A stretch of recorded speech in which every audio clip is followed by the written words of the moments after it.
Americans' rating of the job being done by Congress is now at 10%. Can it get any lower than that? Well, it hasn't in Gallup's history, almost 40 years of asking the question. Now, in February of this year, we had a 10% rating for congressional job approval, so now we have 2 times this year when job approval for Congress has been at the lowest point in Gallup's history of asking the question, which goes back many years.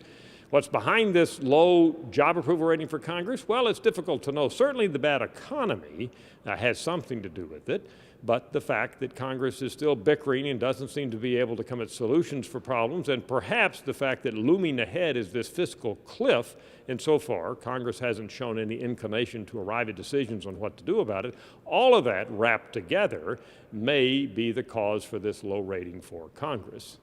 Now, Congress approval in general has been low. Presidential job approval has averaged in the mid-50s in the history of the time we've been asking it.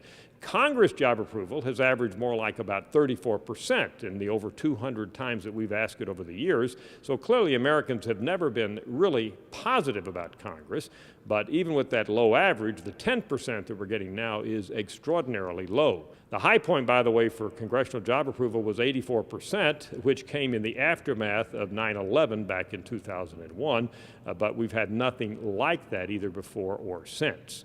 One final point, it has not escaped the attention of many observers that Mitt Romney's pick for vice president, Paul Ryan, is himself a member of Congress. So we'll wait and see whether Ryan's association with this negatively evaluated institution is going to affect his standing. Of course, it can be pointed out that both Obama and his vice president, Joe Biden, were themselves members of the Senate. That's the latest update for you. 10%, that's the number to remember.